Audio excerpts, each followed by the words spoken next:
Oke, sekarang kita bahas soal yang kedua. Dalam perkembangannya, tanaman dari waktu ke waktu mengalami pertambahan besar.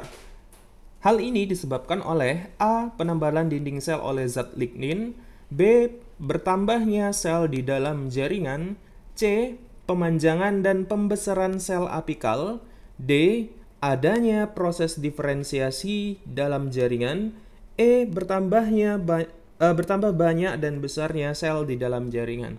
Oke, yang ditanyakan di sini kan adalah tanaman dari waktu ke waktu mengalami pertambahan besar itu disebabkan karena apa? Nah, pertambahan besar tanaman itu termasuk kepada pengertian pertumbuhan ya.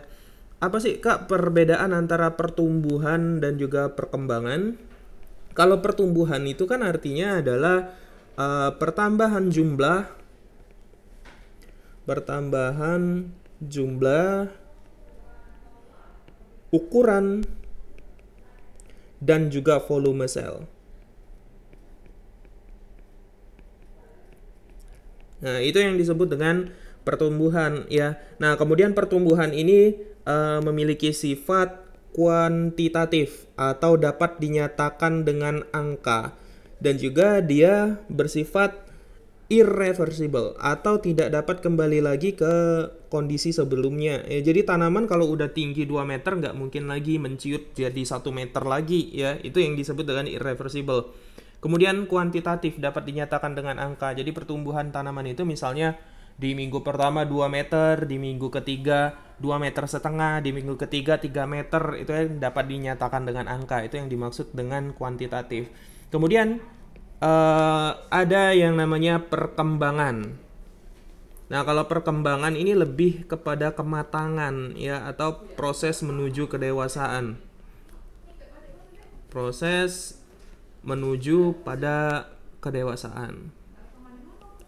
Nah, itu yang disebut dengan perkembangan ya. Jadi berbeda antara pertumbuhan dan perkembangan ya. Kalau yang perkembangan itu dia bersifat kualitatif ya, tidak dapat dinyatakan dengan angka. Tapi kita tetap bisa mengamati ya. Contohnya kematangan buah ya. Kematangan buah kan tidak bisa dinyatakan dengan angka ya, tapi kita bisa lihat kualitasnya gimana. Apakah dia udah matang atau masih mentah ya gitu.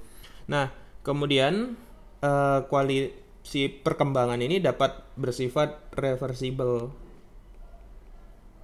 Ya, contohnya kalau pada manusia itu pada saat masih anak-anak ya, dia belum bisa belum mengalami menstruasi ya, tapi ketika dewasa dia menstruasi. Ketika udah tua ya, menopause, itu menstruasinya tidak terjadi lagi ya. Jadi dia kembali ke yang awal ya, menstruasi, tidak menstruasi, kemudian tidak menstruasi lagi ya. Itu yang disebut dengan reversible.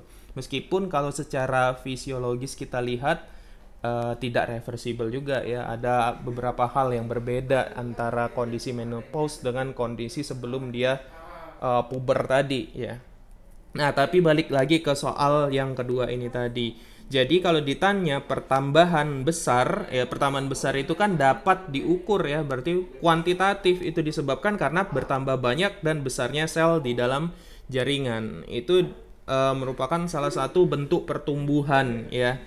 Dia bersifat kuantitatif. Nah, jadi itu pertumbuhan itu ada karena jaringan meristem yang terus membelah ya, baik meristem primer maupun sekunder. Kalau meristem primer itu menyebabkan pertambahan tinggi batang dan juga panjang akar, sedangkan kalau yang meristem lateral itu menyebabkan membesarnya batang, kayak pada tanaman-tanaman dikotil ya. Meristem lateral itu contohnya adalah cambium. Ya, jadi nomor 2 jawabannya E. Untuk soal berikutnya kita bahas pada video selanjutnya.